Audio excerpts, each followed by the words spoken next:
Jesus, I'm in love with you. I'm in love with you. Forever I'll be yours. You are everything to me, and all I ever need is you. Yes, 愛します愛します心注ぎ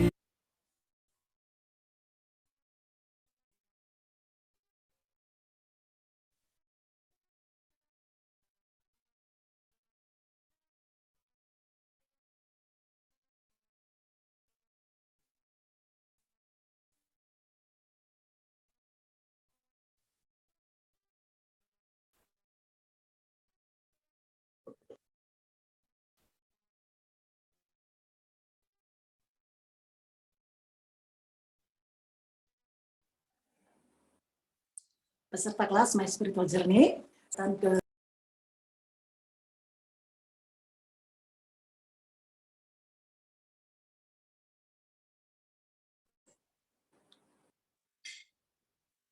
Oke, maaf tadi saya keluar ya? Iya ya, saya keluar tadi ya. Oke, saya ulangi ya. Saya ulangi sekali lagi. Sebelum kita memulai kelas, saya mengajak sekarang setiap kita boleh bersatu di dalam doa. Bapa di surga, terima kasih Tuhan, kami mengucap syukur untuk malam hari ini. Kalau kami boleh berkumpul kembali Tuhan di MSJ 2 online-nya Allah. Tuhan, kami rindu hari ini, biarlah setiap kami Tuhan, setiap peserta, kami boleh mengalami pribadi-Mu Tuhan. Kami boleh mengerti tentang kebenaran firman-Mu Tuhan. Kami boleh diubahkan, kami boleh diteguhkan kembali ya Allah. Melalui kebenaran firman-Mu. Bapa di surga, kami berdoa berkati setiap peserta Tuhan. Berkati juga dan urapi setiap kedua pengajar yang akan mengajar materi kepada setiap kami pada malam hari ini. Kami juga berdoa berkati setiap tim yang melayani. Berkati juga Tuhan, jagai setiap sinyal supaya setiap kami, supaya tidak ada satupun di antara kami yang terkendala. Kami meminta penyertaan-Mu Allah Roh Kudus untuk hadir pada malam hari ini. Terima kasih Tuhan, di dalam nama Tuhan Yesus, setiap kita yang antusias sama-sama katakan, amin. Oke, perkenalkan Bapak Ibu Saudara-saudari, saya Kiki sebagai PIC kelas MSJ 2 online malam ini. Ya, jika Bapak Ibu Saudara-saudari ada yang membutuhkan informasi dan ingin bertanya mengenai MSJ 2, silakan menghubungi saya di ruang chat Zoom secara private ya. Sebelum kita mengikuti kelas MSJ 2 ini, ada beberapa tata cara ataupun ketentuan yang harus diikuti oleh seluruh peserta supaya kita bisa sama-sama melakukan MSJ ini dengan baik.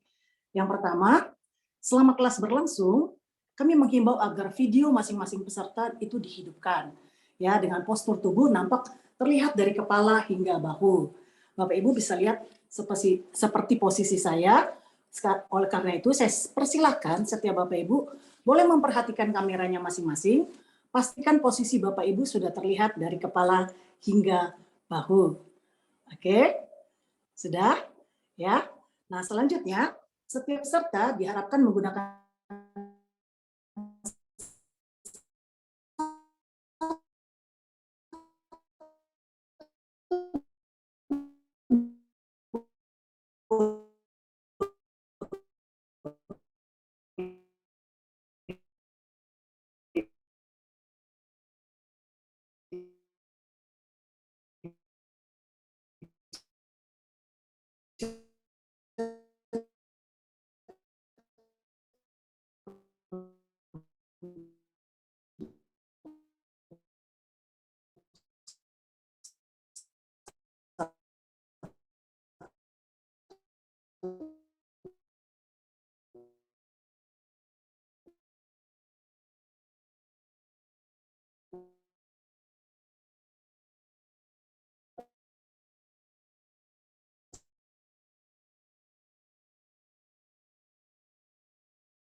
Shalom, semuanya harap ditunggu sebentar ya. Sepertinya PIC koneksinya hilang ini.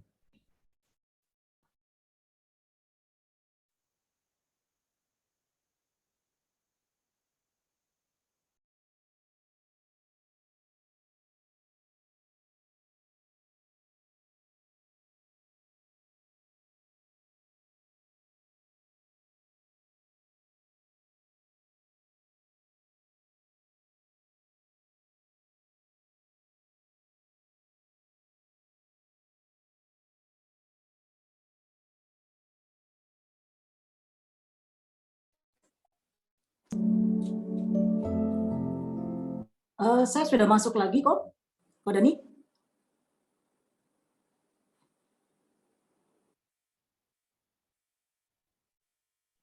Udah Bu Kiki, udah masuk. Sudah masuk ya? Oke, tadi saya sampai mana ya? Oke, saya lanjut aja ya.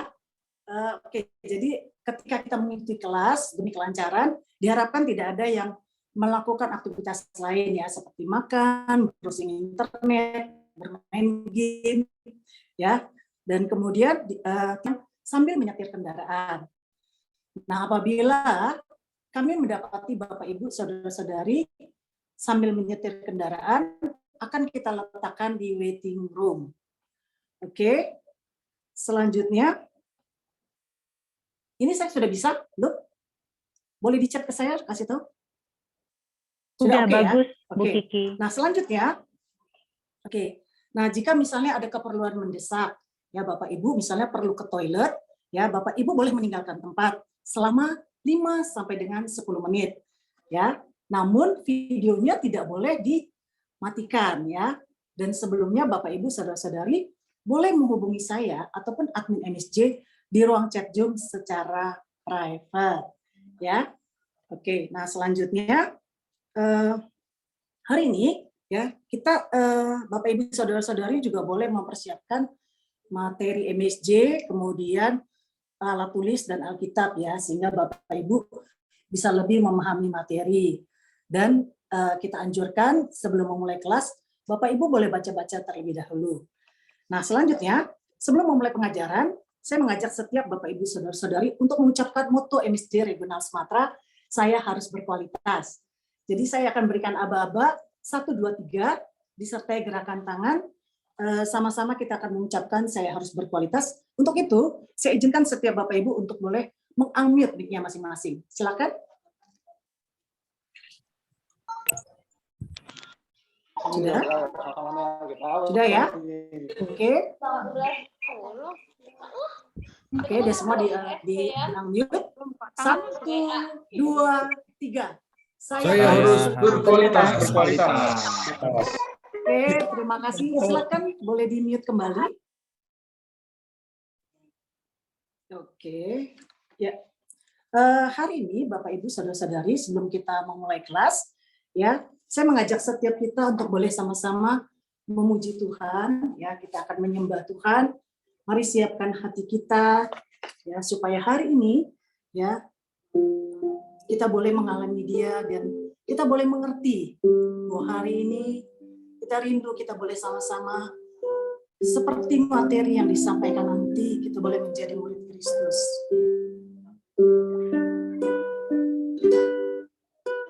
Semua karena anugerah-Mu hari ini ada.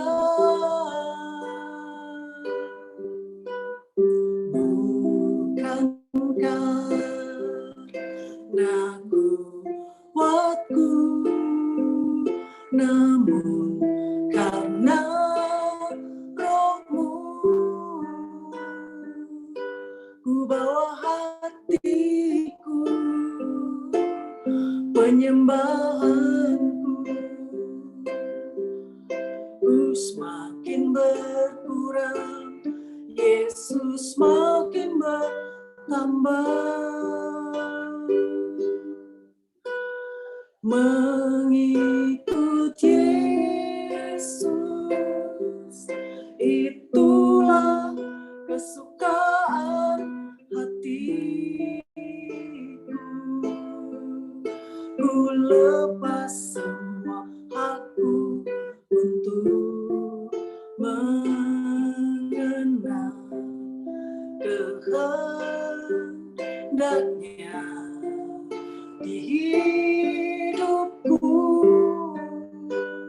mengiring Yesus.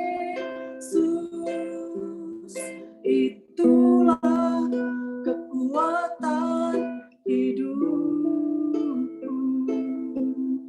Ku yakin anugerahnya mampu jadikan ku hamba yang berkenan, selalu mengikut Yesus. Amin.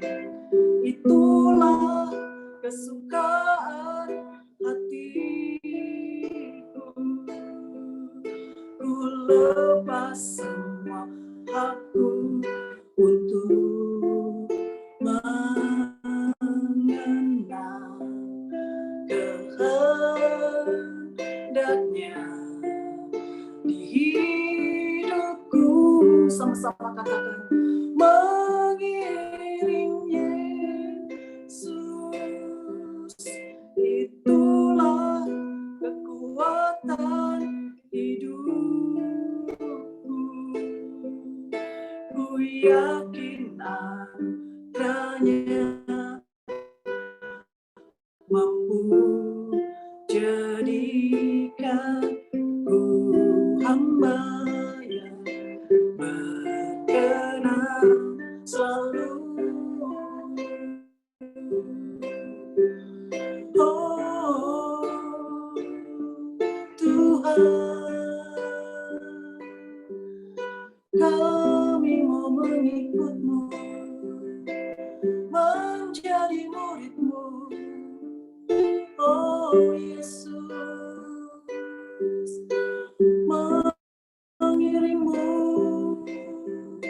Hirabarayasi, mari sembah Dia. Haleluya. Karena kasih-Mu, karena pengorbanan-Mu, kami mau setia, kami mau taat, kami mau mengerjakan yang Kau inginkan. Oh Yesus, syukur-Haleluya, haleluya, syukur-Haleluya. Oh, mengasihi-Mu, mengikuti-Mu. Oh, mengikut Yesus. Itulah kesukaan hatiku. Ku lepas semua hakku untuk mengenal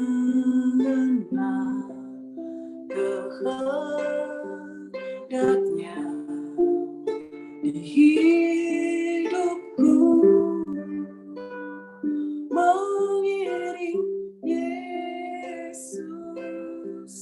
Itulah kekuatan hidupku. Ku yakin anugerahnya mampu jadikan ku hamba yang berkenan, selalu. Terima kasih Tuhan. Hari ini kami siap untuk diperlengkapi ya Allah. Kami rindu lewat materi hari ini Tuhan yang disampaikan oleh kedua pengajar. Itu boleh mengubahkan kami, meyakinkan kami Tuhan, membuat kami mengerti untuk apa kami ada di dunia ini. Terima kasih ya Allah. Kami mengucap syukur dalam nama Tuhan Yesus. Haleluya. Amin. Ya, malam ini Bapak Ibu Saudara-saudari, kita akan belajar materi menjadi murid Kristus ya. Oke, hari ini kita akan diajar oleh kedua pengajar yang sangat luar biasa ya. Yang pertama nanti kita akan diajarkan oleh Bapak Rejoice Saragih, STMA MKOM ya. Beliau adalah coach pengembalaan family ya. Bapak Ibu Saudara-saudari juga mungkin pernah lihat ya Bapak Rejoice ini di ibadah raya ya. Kalau ikut ibadah raya pasti pernah melihat. Kemudian ada yang kedua, kita nanti akan diajarkan oleh pengajar yang luar biasa, yaitu Bapak Jimmy Ujung. Beliau adalah Wakil Ketua Departemen Edukasi Regional Sumatera. Ya, Bapak Ibu juga tentu tidak asing lagi dengan Pak Jimmy. Ya, selain pengajar di MSJ 1 juga mengajar di MSJ 2 ini ya. Kemudian Bapak Jimmy juga sering untuk pengumuman ya pada saat ibadah raya. Oke, baik. Kepada kedua pengajar, waktu dan tempat kami persilahkan.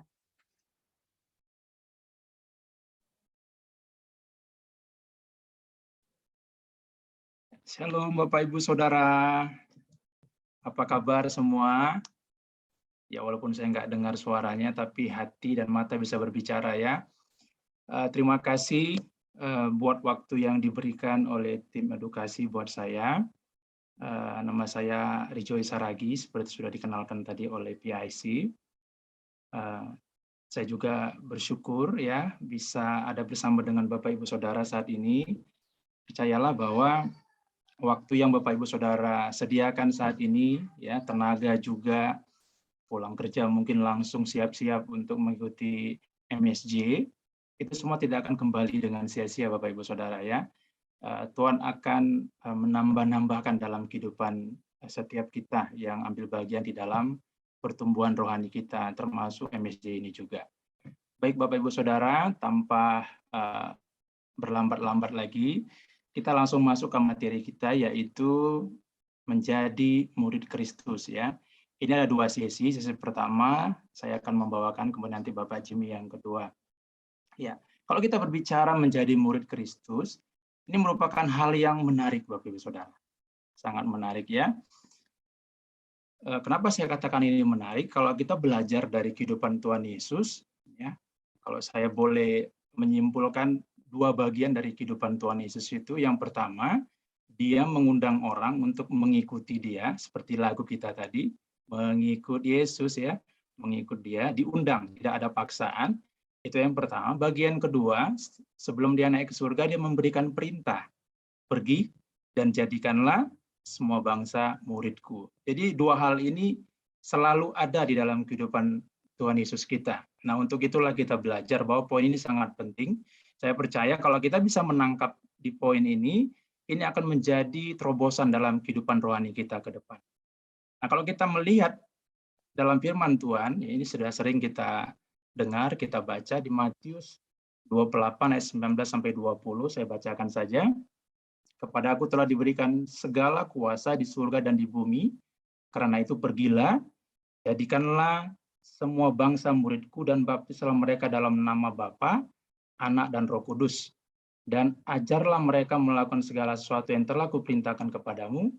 Tahuilah, aku menyertai kamu senantiasa sampai akhir zaman. Jadi memuridkan atau menjadi murid, memuridkan itu harus menjadi pusat ya di dalam kehidupan orang percaya. Kalau dalam hal ini kita berbicara gereja, gereja harus menjadikan pemuridan itu adalah pusat di dalam kegiatan gerejanya. Puji Tuhan, Gereja Mawar Saron, pemuridan itu bisa dikatakan adalah jantungnya gereja ini, Bapak Ibu Saudara. Ya, nah itu terlihat banget ya di dalam komunitas kita yang dinamakan Connect Group. Ya, nanti Bapak Ibu bisa bertanya tentang Connect Group itu ke tim edukasi. Di akhir juga nanti akan saya jelaskan mengenai Connect Group. Nah, pemuridan ini menjadi pusat di dalam kehidupan orang percaya. Nah, kalau kita mau berbicara pemuridan, kita perlu juga mengerti apa sih definisi pemuridan atau definisi murid itu, ya Bapak Ibu. Nah, murid, nah definisinya, kita perlu tahu definisi pengertian terlebih dahulu agar kita memahaminya. Ya, kita memahaminya, kita gampang untuk melakukannya. Ya. murid adalah seorang yang mau belajar, ya, dan memberi diri untuk diajar, serta berkomitmen kepada seorang yang berotoritas. Ya, seseorang yang berotoritas. Ini ada 3 kata kunci yang mau saya bagikan dari definisi. Yang pertama, seseorang yang mau belajar. Ya, jadi kata kunci pertama ini mau belajar. Kalau kita tidak ada kemauan, pasti tidak ada jalan. Itu istilah yang sering kita dengar ya. Di mana ada kemauan, pasti ada jalan. Jadi mau dulu. Itu poin yang awal kita harus miliki sebagai orang percaya, mau dulu ya. Bapak Ibu hadir di MSJ ini secara online pasti karena mau kan. Mau dulu terlebih dahulu kita ya, baru nanti itu akan masuk ke proses berikutnya. Karena banyak juga orang yang tidak mau. Nah, untuk langkah awal ini sudah kita penuhi, maka kita masuk ke langkah berikutnya, itu memberi diri. Untuk apa? Untuk diajar. Setelah mau, kita memberi diri untuk diajar. Ya. Nah, untuk diajar ini kan prosesnya Bapak Ibu ya. Memberi diri ini yang menjadi tantangan tersendiri ya. Banyak orang mau tetapi belum tentu dia mau memberi diri. Ini kalau berbicara memberi diri ini berarti dia surrender ya. Ya, mengikut Yesus ya.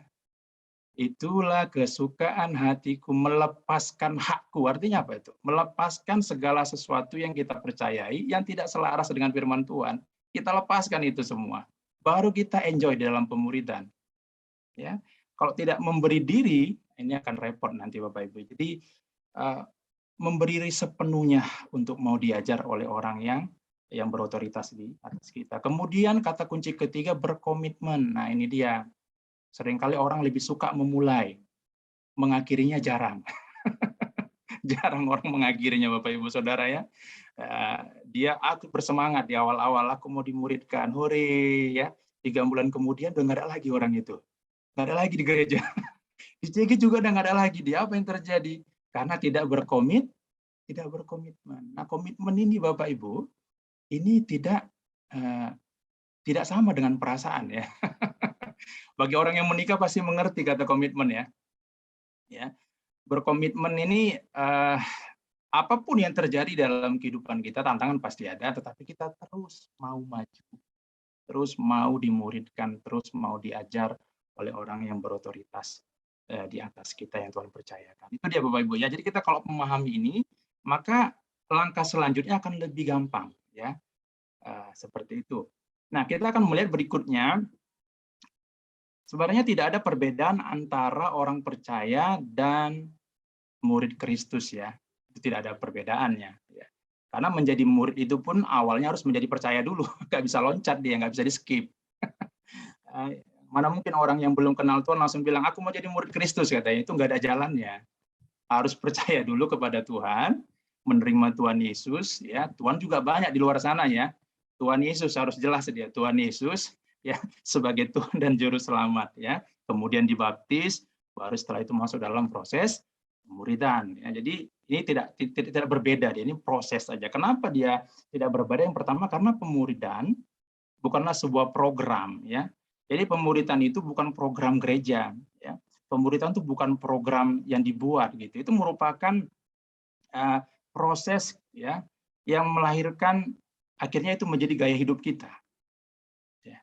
Jadi pemuridan itu gaya hidup. Ya, cara kita hidup ya.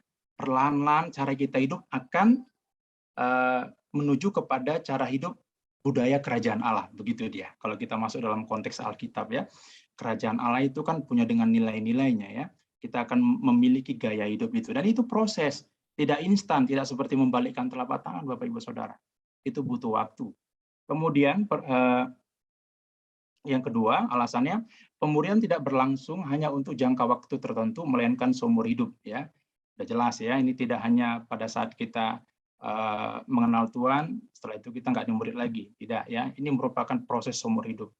Dan pemuridan berikutnya ya, yaitu bahwa pemuridan ini bukan hanya untuk orang percaya, ya, bukan hanya untuk orang percaya saja atau yang baru bertobat. Siapapun dia, termasuk saya, ya bahkan hamba Tuhan sekalipun, terus kita dimuridkan. Ada orang-orang yang Tuhan percayakan di atas kita untuk bisa menjaga kita secara kerohanian. Jadi pemuridan ini terus berlangsung sampai kapan? Sampai kita bertemu dengan Tuhan. Ya. Dan kita melihat beberapa alasan di sini mengapa orang cenderung menghindari pemuridan, Bapak Ibu. Ya, kita perlu tahu juga kenapa ya orang nggak mau dimuridkan. Yang pertama, karena di dalam pemuridan itu ada kata disiplin, Bapak Ibu. Kalau disiplin ini kayaknya membuat nggak nyaman ya. Nah, antara lain di dalam kata disiplin itu ada pertanggungjawaban yang harus kita latih di situ. Kemudian mengikuti pertemuan-pertemuan seperti ini salah satunya. Ya, nanti ada CG lah, ada kelas CGT lah, dan seterusnya kalau dalam konteks gereja kita. Ya, terus kita juga membagikan cerita hidup kita, kesaksian hidup kita kepada orang lain, dan melakukan pembelajaran, ya, melakukan pembelajaran. Dan alasan yang kedua, karena di dalam pemuridan pasti melibatkan orang lain. Nah ini dia, ya, seringkali seseorang itu atau orang lain itu menjadi gangguan ya di dalam kehidupan kita. Padahal maksud saya di dalam konteks pemuridan itu besi menajamkan besi, sesama menajamkan sesama, Bapak Ibu. Jadi kita perlu orang lain untuk membentuk kita. Ya, kita nggak bisa tinggal di hutan, terus kita berharap terjadi perubahan dalam hidup kita, nggak bisa. Kita perlu orang lain untuk membantu kita bertumbuh, ya seperti itu. Jadi itu dua alasan yang mengapa orang cenderung menghindari pemuridan. Bagian berikutnya kita akan masuk kepada tujuan pemuridan, Bapak Ibu Saudara. Apa sih tujuan pemuridan itu? Tujuan pemuridan itu sederhana, ya, yaitu perubahan hidup. Itu saja. It's all about changing life. Perubahan hidup. Ya, tujuan Anda dimuridkan, perubahan hidup. That's all. Itu saja. Nggak ada yang lain. Ya, perubahan hidup. Yes. Dalam hal apa? Semakin serupa dengan Kristus. Ya, semakin serupa dengan Tuhan Yesus. Ya, kita berubah bukan ke arah yang negatif, tetapi kita berubah menjadi seperti Tuhan Yesus. Di dalam Roma 8 ayat 29 dikatakan, sebab semua orang dipilih dari semula, mereka juga ditentukannya dari semula untuk menjadi serupa dengan gambaran anaknya, supaya ia, anaknya itu menjadi yang sulung di antara banyak saudara. Ya, kata kuncinya menjadi serupa dengan gambaran anaknya, yaitu Tuhan Yesus Kristus. Ya. Ku mau sepertimu Yesus, disempurnakan selalu. Itu lagu yang sering kita dengar, sering kita nyanyikan, dan itulah menjadi tujuan kita, itu perubahan menjadi seperti Tuhan Yesus. Dan itu adalah proses panjang dalam kehidupan kita, Bapak Ibu, ya. Walaupun mungkin kadang-kala dalam prosesnya itu ya, bisa aja dia grafiknya jatuh sedikit gitu ya, tapi dia tetap trennya dia naik terus ke atas seperti itu. Enggak apa-apa. Ya, pertobatan itu setiap hari. Bukannya pada saat kita menerima Tuhan Yesus, kita bertobat bukan pada saat itu saja, tapi itu juga merupakan pertobatan yang berkelanjutan di dalam kehidupan kita, Bapak Ibu Saudara. Amin.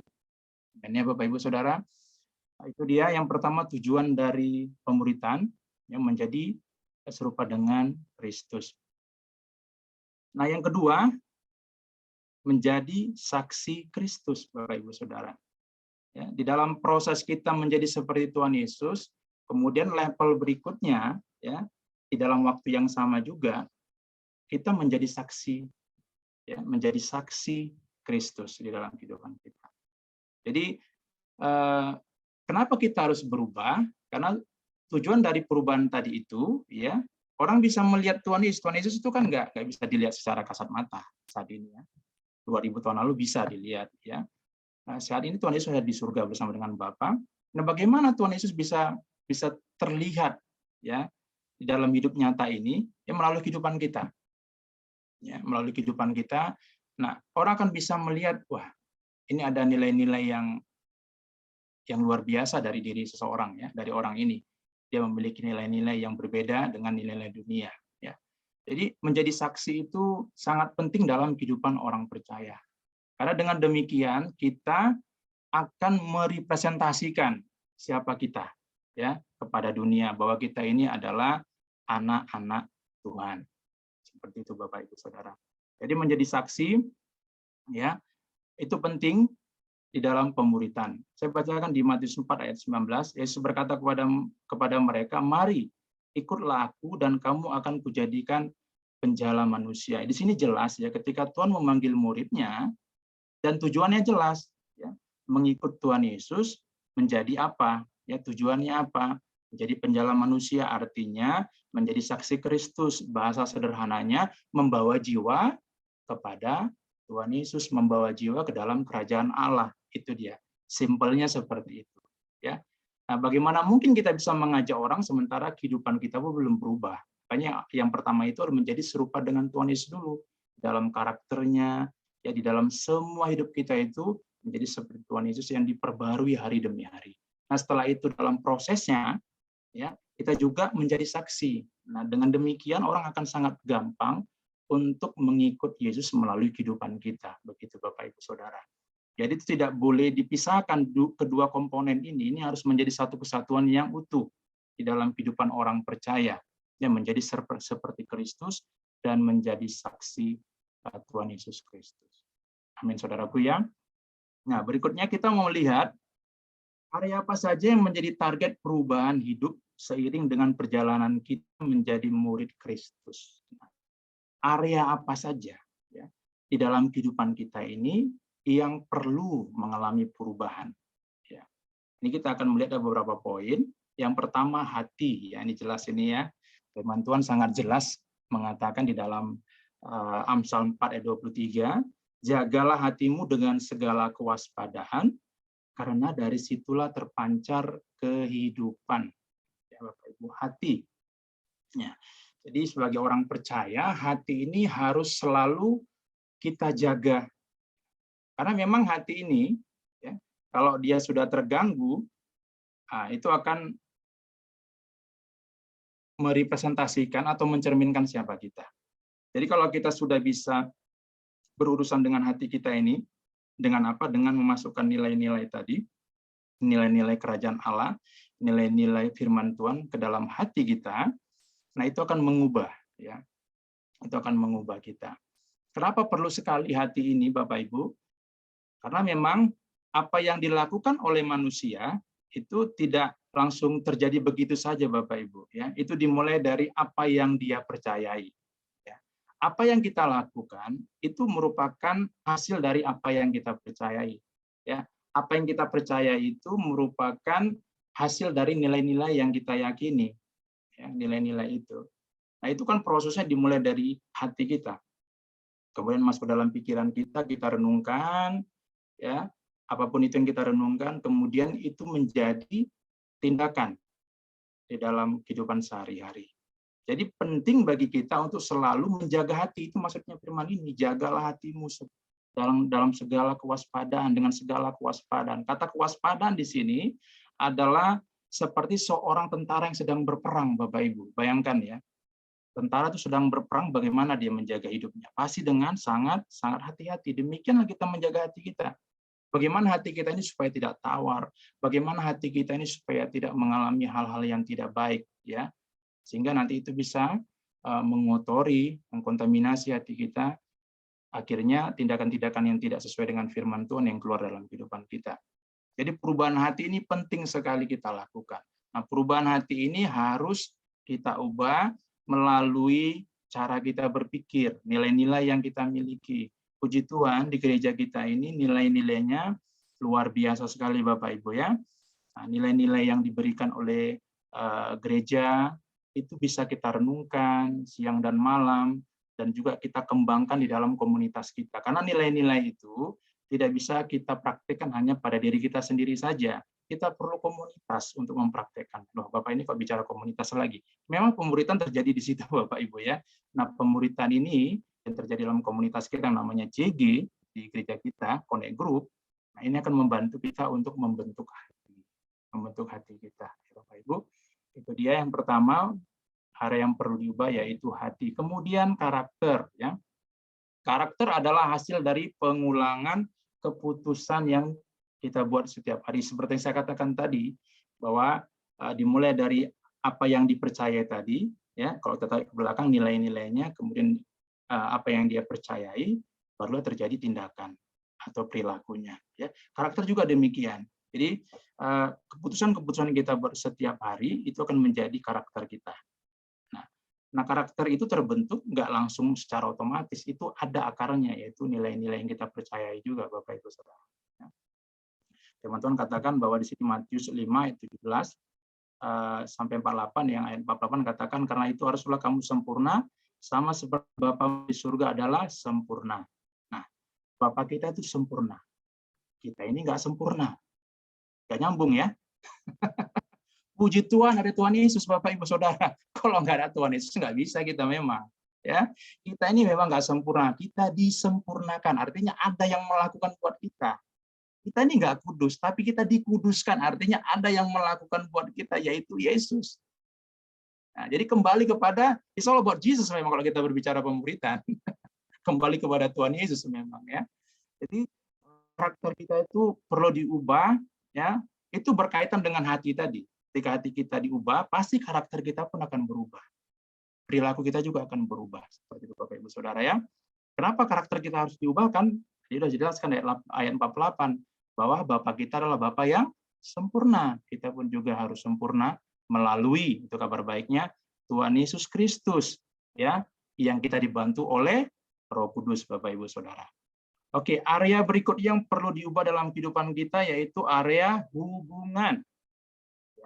Kita dikenal sebagai murid Kristus bukan dari penampilan kita, tetapi bagaimana kita menjalin hubungan dengan orang lain. Ya, Yohanes 13 ayat 35.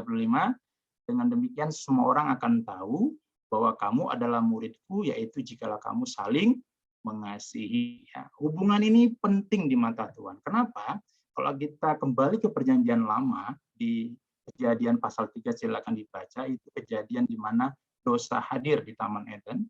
Ya, sebenarnya yang dirusak dosa itu adalah hubungan. Hubungan Adam dan Tuhan, Adam Hawa dan Tuhan itu adalah hubungan yang intim. Ya. Tuhan itu bisa berjalan bersama dengan mereka di Taman Eden. Tapi begitu dosa hadir, ya, itu merusak hubungan. Ya. Tapi terpujilah nama Tuhan. Tuhan Yesus datang, Yohanes 3:16, karena begitu besar kasih Allah ke dunia ini, sehingga yang mengaruniakan anak. Kalau orang percaya kepadanya tidak binasa, melainkan beroleh hidup yang kekal. Kehadiran Tuhan Yesus ke muka bumi ini 2000 tahun yang lalu kurang lebih itu memulihkan hubungan Bapak Ibu Saudara.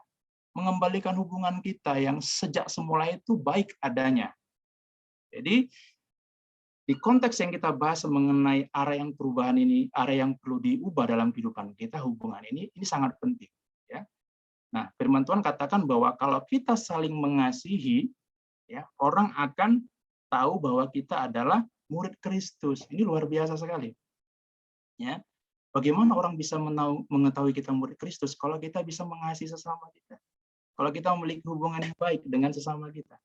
Bukan kayak hukum Taurat disimpulkan dari dua poin ini saja, bahwa kasihlah Tuhan Allahmu dengan segenap hatimu, ya, dengan segenap kekuatanmu, akal budimu, dan kasihlah sesama manusia seperti kamu juga mengasihi dirimu sendiri.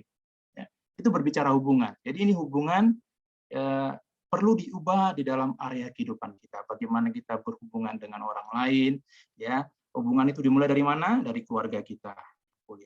Ya, sebagai suami istri, kemudian hubungan juga dengan sesama, hubungan di kantor dan seterusnya. Hubungan ini perlu kita jaga, ya. Sebagai anak-anak Tuhan yang memiliki hubungan yang baik dan benar.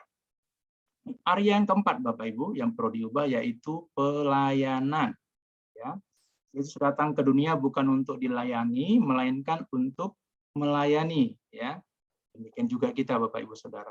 Ya, siapa di sini yang berani berkata, saya sebagai pemimpin, misalnya ya, saya mau dilayani. Tidak berani kita berkata demikian. Kenapa? Karena Tuhan Yesus saja, Raja di atas segala raja, sudah memberi teladan. Dia aja datang untuk melayani, bukan untuk dilayani.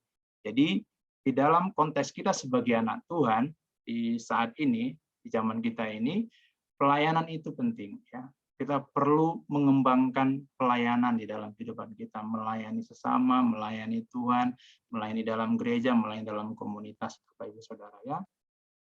Itu penting. Jadi kita perlu senantiasa di dalam kehidupan kita sebagai orang percaya untuk terus mengupgrade spirit melayani kita, Bapak Ibu Saudara. Ya, karena kalau kita memiliki spirit untuk melayani, dimanapun kita berada pasti sukses. Seperti Yusuf, mau di sumur pun dia aman, mau di rumah Potifar pun dia aman, mau di penjara pun dia aman. Ya, akhir sampai dia menjadi pemimpin kedua di tanah Mesir. Ya, dia memiliki attitude, ya, yang diberikan kepercayaan dia layani dengan baik seperti itu. Ya. Area yang berikutnya yaitu area pengelolaan. Ini yang perlu diubah Bapak Ibu ya. Dalam kehidupan kita Tuhan mempercayakan sumber daya yang Dia berikan kepada kita. Nah, apapun yang Tuhan percayakan kepada kita, Bapak Ibu Saudara, itu sama seperti perumpamaan talenta ya. Nah, itu perlu dikelola. Kalau kita berbicara talenta itu definisinya banyak ya. Talenta itu apa saja yang Tuhan berikan dalam kehidupan kita, itu perlu kita kelola. Baik itu keluarga yang Tuhan berikan kepada kita juga, ya itu perlu kita manage dengan baik. Ya, skill yang Tuhan beri kepada kita, kita perlu manage dengan baik. Apalagi yang Tuhan berikan usaha, ya, apalagi yang Tuhan berikan kemampuan, kepintaran, kekayaan, itu semua perlu dikelola dengan baik bagi kemuliaan Tuhan. Ya, jadi itu kalau kita berbicara pengelolaan di dalam kehidupan kita yang perlu kita ubah. Jadi kalau kita sudah memiliki kelima ini di dalam kehidupan kita, senantiasa kita diubahkan, maka perjalanan kehidupan kita ke depan untuk mengikuti Tuhan itu akan lebih maksimal lagi kita menjadi murid Kristus. Ya. Kelima area pertumbuhan ini dikenal di CG, di Connect Group kita, Komunitas Gereja Mawar Saron, sebagai 5G, Ibu Saudara, yaitu Grace, Growth, Group, Give, and Good Stewardship, yang merupakan 5 sasaran transformasi hidup setiap anggota Connect Group. Ya. Namun ingat, ini kata kuncinya. Tadi sudah saya sampaikan di depan, bahwa memberi diri untuk menjadi murid. Jadi memberi diri itu ya harus selalu kita katakan kepada diri setiap kita, bahwa saya mau memberi diri saya untuk dimuridkan oleh orang yang berotoritas. Ya, kita perlu senantiasa mengingatkan diri kita. Kadang-kadang kita lupa. Ya, berjalannya waktu kita lupa, kita ingatkan lagi. Saya harus ya memberi diri untuk menjadi murid Kristus. Ya. Nah, pertanyaan selanjutnya, bagaimana jika saya ingin menjadi murid Kristus? Nah, ini ada pertanyaannya. Di Gereja Mawar Saron, ya, pemuridan dan pengembalaan dilakukan di dalam kelompok sel. Ya. Kelompok sel ini disebut dengan Connect Group. Ya. Bergabung di dalam CG adalah langkah awal Anda menjadi murid Kristus. Ya. Kenapa CG sih Pak? Ini terus yang saya dengar di gereja, di mana-mana gitu. Ya, Bapak Ibu akan dengar terus CG ini. Kenapa sih? Ya karena CG ini DNA-nya Mawar Saron. Ya. Jadi kalau kita berbicara GMS, berarti kita berbicara Connect Group. Ya. GMS itu adalah kumpulan dari CG-CG yang ada, terbentuklah GMS, gitu Bapak Ibu ya, bahasa sederhananya ya. Jadi CG-CG itu DNA-nya, itu rohnya, itulah jiwanya dari Gereja Mawar Saron. Nah, di dalam CG itu ya kita melakukan pemuridan. Ya. Dan gereja kita ini sangat konsisten dengan amanat agung Tuhan Yesus Kristus ya, Matius 28 tadi. Nah, gereja kita meyakini bahwa cara yang paling efektif untuk menggenapi amanat agung itu adalah melalui Connect Group. Sel Group Bapak Ibu Saudara. Oleh karena itu Bapak Ibu Saudara, segera bergabung ke CG. Boleh nggak saya tahu siapa yang sudah bergabung dalam CG Bapak Ibu? Lambaikan tangannya. Oh, kayaknya hampir semua ya. Saya nggak bisa melihat semua sih. Mudah-mudahan sudah semua ya. Bagi yang belum, segera. Setelah ini nanti langsung hubungi tim edukasi. Saya mau bergabung ke dalam CG. Ya. Ini penting. Connect Group ini Bapak Ibu Saudara. Saya pribadi juga, saya ada produk dari Connect Group. Kami dulu dari simpatisan, kemudian Tuhan izinkan menjadi member, kemudian jadi sponsor CGL, dan sekarang menjadi coach. Ya. Nah, apa yang saya sebutkan tadi itu Bapak Ibu itu merupakan proses pemuridan tadi. Ya, di gereja kita ini sangat concern, sangat memperhatikan yang namanya pengembalaan itu. Pengembalaan jemaat Mawar Saron itu sangat concern kita, sangat memperhatikan. Dan mari Bapak Ibu Saudara terlibatlah di dalam CG lebih lagi, dan percayalah CG itu sebenarnya bukan untuk gereja Mawar Saron, buat kita sebenarnya Bapak Ibu ya. Jadi jangan berpikirnya terbalik. Kenapa saya harus ber-CG? Karena itu baik buat saya. Begitu cara pandangnya. Ya, bukan nanti gereja ini tambah besar gara-gara saya, enggak begitu. Itu bonus lah, ya. Lebih kepada bahwa saya perlu di-CG agar saya bertumbuh menjadi murid Kristus, hidup saya diubahkan, keluarga saya diubahkan, dan orang-orang di sekitar saya akan diubah. Begitu Bapak Ibu Saudara ya. Saya rasa cukup demikian dari saya. Nanti sesi berikutnya ya akan dibahas oleh Bapak Jimmy Udium tentang faith ya, Bapak Ibu Saudara. Kembali ke guys. Terima kasih. Tuhan Yesus memberkati. Oke, berikan tepuk tangan dulu untuk Pak Rejoice Saragi yuk. Ayo Bapak Ibu. Wow, thank you sudah mengajari dengan luar biasa ya Pak Rejoice ya, dengan begitu jelas sudah belajar tujuan pemuridan, juga apa yang menjadi kata murid itu artinya apa, jelas sekali tadi ya, udah dipilah-pilah.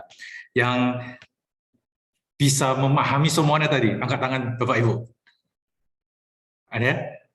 Bisa ya? Semua bisa ya? Wow, luar biasa. Oke, sekarang kita masuk ke dalam 5 kualitas murid. Jadi istilahnya begini, tadi Pak Rejoice sudah membahas tentang 5G, 5G ya, 5G, 5G itu 5G. Jadi ada berbicara tentang grace, itu artinya hati, grow itu karakter, group itu hubungan, give itu pelayanan, lalu good stewardship itu pengelolaan. Nah, pertanyaannya adalah, tadi juga sudah diceritakan oleh Pak Rejoice, kita akan mengalami pemuritan itu nanti di CG. CG kita akan sangat kuat sekali memuridkan kita untuk bisa menjadi murid Kristus. Tetapi untuk 5G ini, kalau perubahan area 5G sudah diberikan Tuhan. Artinya kita anggaplah 5G ini signal. Tuhan sudah berikan signal 5G, 5G. Kalau kita nggak punya handphone, bisa nggak kita connect?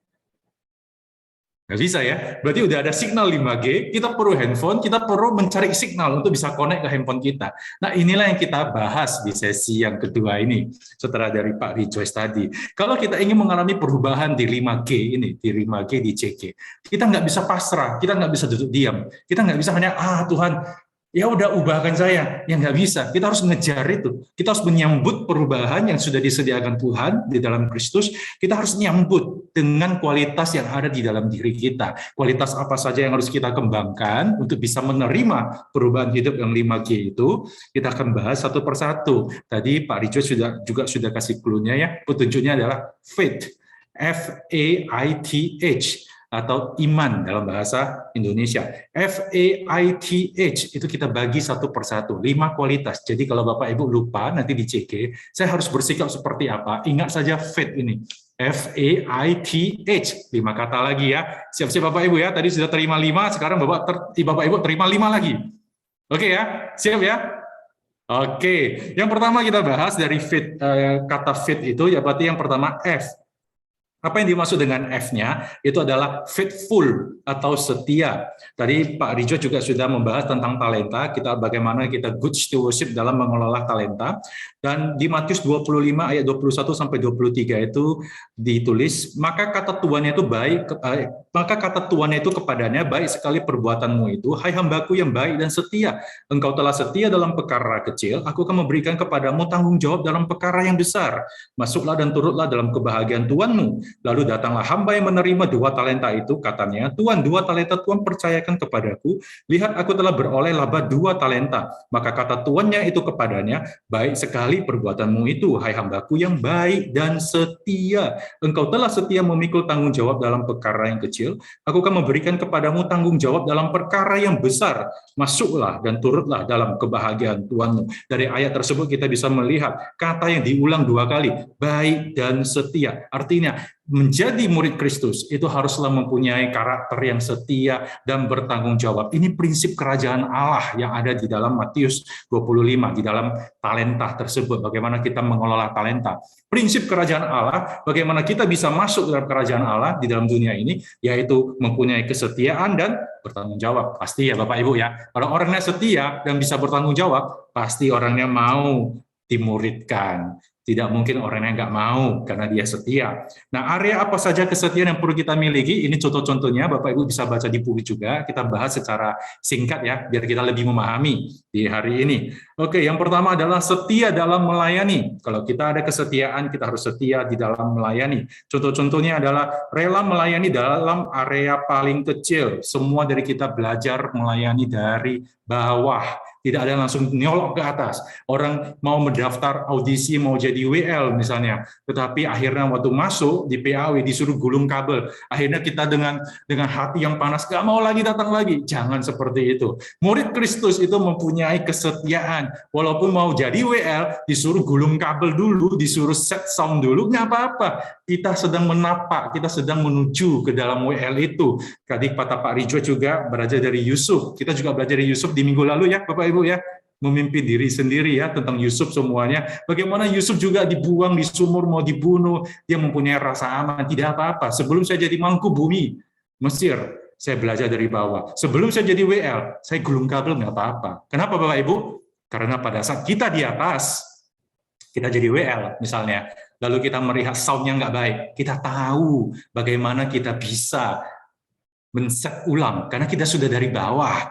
Bagaimana kita bisa memimpin dengan semuanya dengan baik kalau kita nggak pernah di bawah, kita nggak pernah merasakan, kita nggak pernah tahu apa yang di bawah. Justru dari bawah itulah yang membentuk karakter kita sehingga kita memahami lebih luas sebuah keadaan. Oke, yang kedua, setia artinya datang tepat waktu.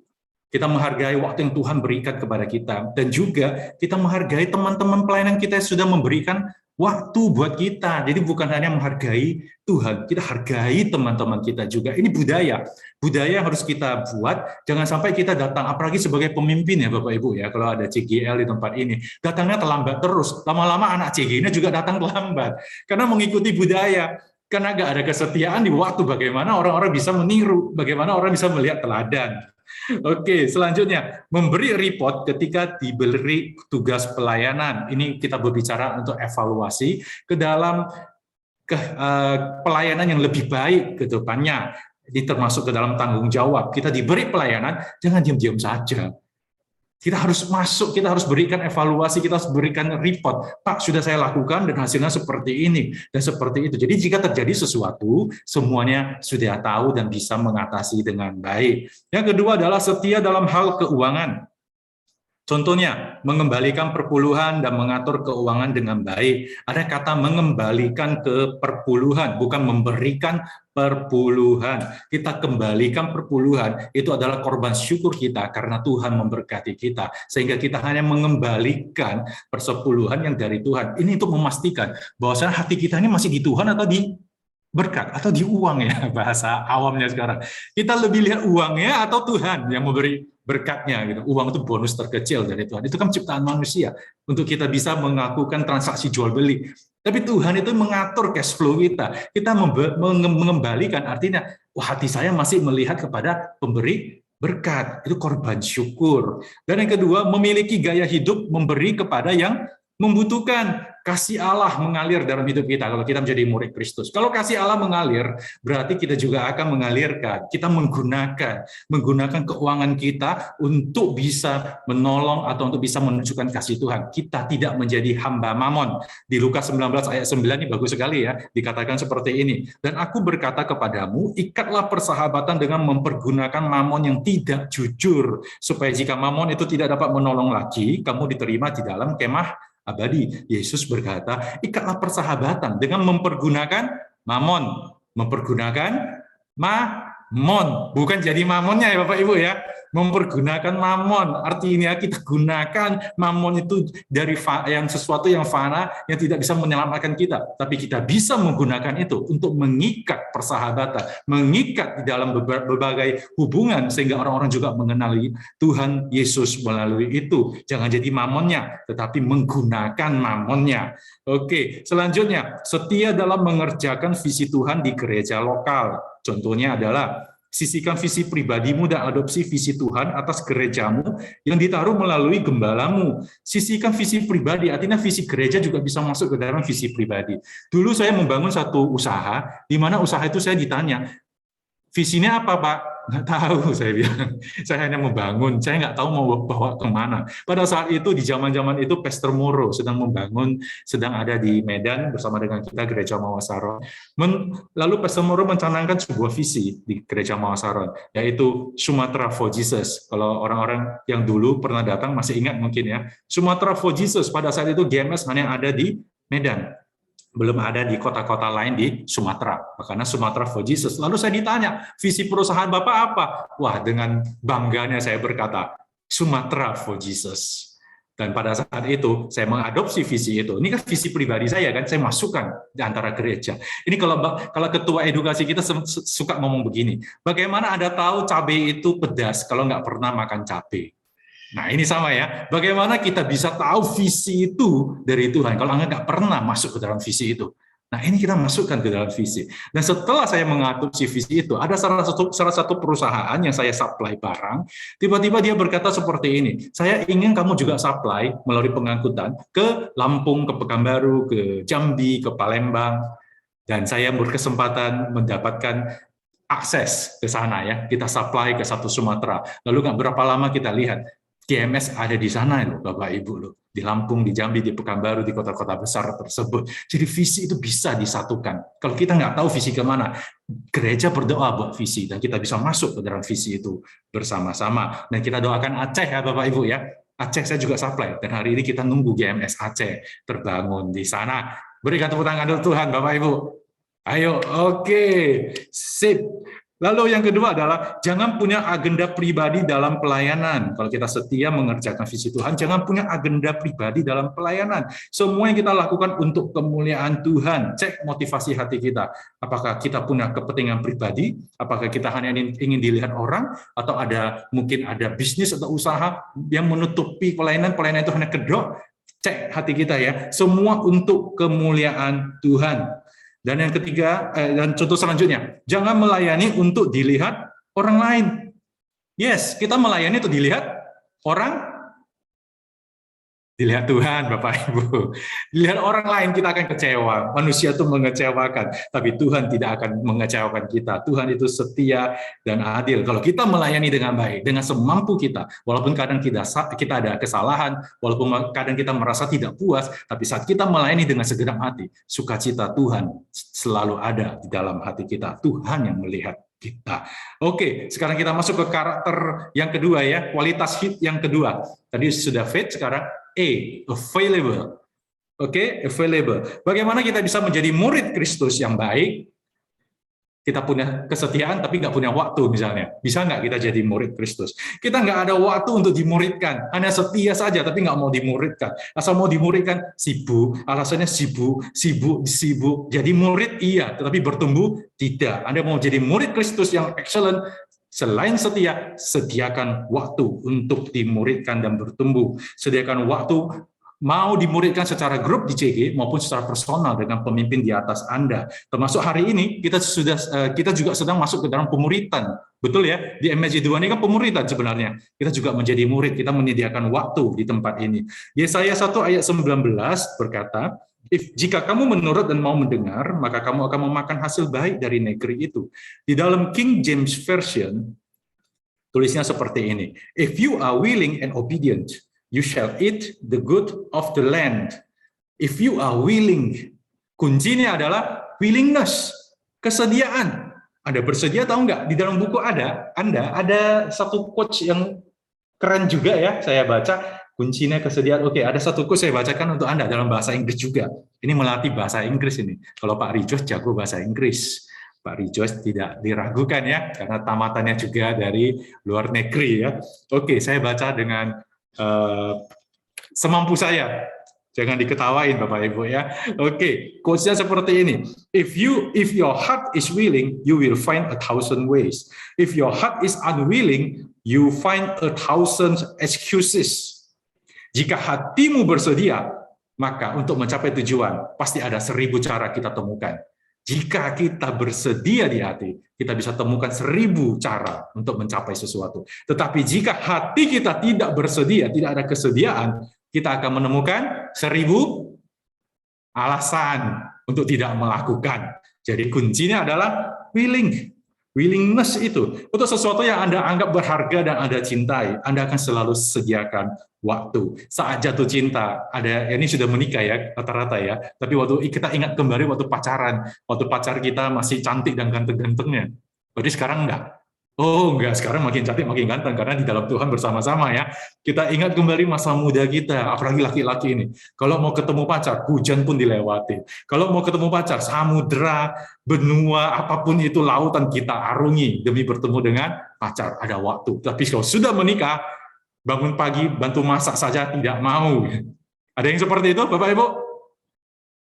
Oh sorry, cuma saya angkat tangan, berarti cuma saya yang seperti itu. Bertobat ya, oh Pak Rejoice juga, kita bertobat Pak ya sama-sama ya. Jadi kalau kita saat jatuh cinta, apapun bisa kita sediakan waktunya. Pertanyaannya, Anda jatuh cinta dengan Tuhan atau tidak? Yes, saya berdoa semua jatuh cinta dengan Tuhan, maka selalu ada cara untuk kita bisa menemui Tuhan. 1000 cara akan kita dapatkan, selalu sediakan waktu. Semua orang punya waktu yang sama, Bapak Ibu, 24 jam sehari, tidak ada yang lebih, tidak ada yang kurang. Kuncinya adalah jika kita mau dan bersedia, pasti ada waktu yang bisa kita atur. Termasuk hobi ya, saya jadi ingat ini, hobi saya itu bela diri, hobi saya itu Aikido. Waktu istri saya nggak bilang semua hobi salah ya, ini contoh ya, contoh kesaksian. Kalau hobinya membangun, ada yang hobinya membaca firman Tuhan, wow, salut, itu luar biasa. Kalau hobinya menyembah Tuhan, lakukan. Tapi ini hobi yang menyita waktu saya. Waktu itu istri saya mengandung, 6 bulan ke atas, lalu saya tinggalin, saya pergi latihan Aikido. Semakin perutnya membesar, anak pertama, semakin sering saya di dojo, tidak pulang. Saya ngambil dan satu waktu saat istri saya hamil tua. Karena kan nggak bisa kemana-mana saya. Suatu hari istri saya telepon saya, dia bilang, saya pingin makan kue tiaw deh, ngidam, dia bilang. Terus saya jawab apa, Bapak Ibu? Ini Bapak Ibu bertobat ya, ini kesalahan saya jangan diikuti, saya hanya kasih kesaksian. Lalu saya menjawab, saya lagi sibuk, nggak ada waktu lagi Aikido. Pertanyaannya lagi, mana yang lebih penting? Beli kue tiaw yang untuk istri lagi ngidam, atau saya latihan Aikido, hobi saya itu, habiskan waktunya. Harusnya kan saya beli ya, saya belikan karena dia lagi ngidam nunggu di rumah sendirian. Tapi waktu itu saya lupa waktu. Akhirnya, sekarang saya sudah mengerti. Setelah saya harus mengajar materi ini, saya baca, oh iya dulu saya salah ya. Jangan diikuti Bapak Ibu. Kita harus selalu berusaha berubah sesuai dengan firman Tuhan. Jadi seperti ini. Semua orang punya kemampuan. Everybody have ability. Tetapi kita punya kesediaan nggak untuk melakukannya? Semua orang punya talenta. Bersedia nggak gunakan talenta itu untuk dimuridkan dan untuk memuridkan?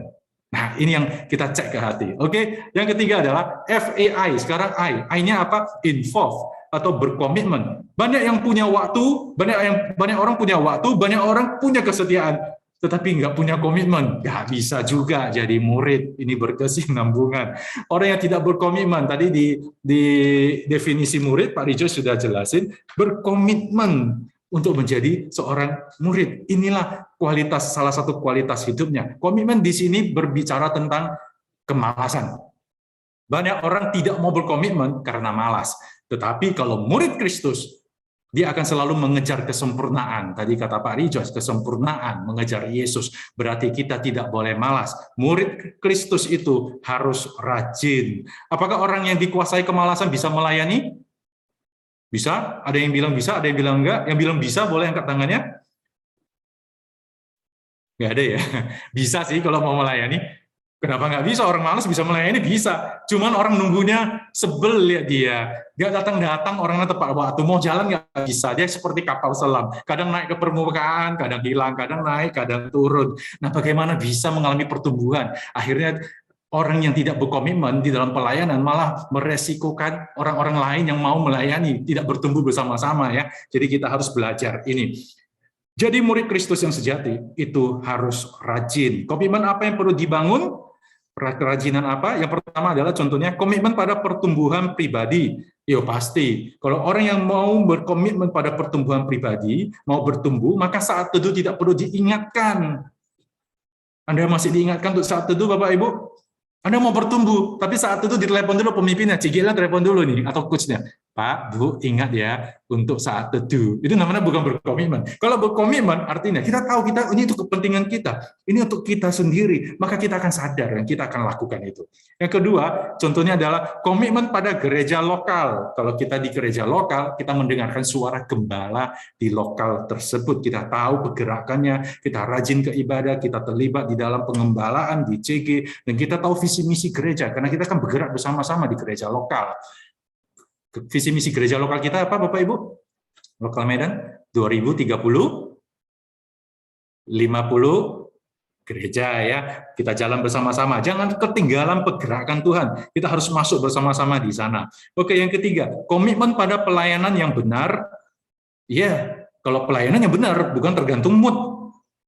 Bukan tergantung apa yang menyenangkan hati, tetapi tergantung Tuhan minta kita kemana. Tuhan minta kita melayani di area yang mana. Semua ini antara untuk kebutuhan jemaat. Dan jangan sembunyi di balik pelayanan ya Bapak Ibu ya. Kita pernah bertemu dengan orang-orang yang pelayanan nggak pernah pulang ke rumah.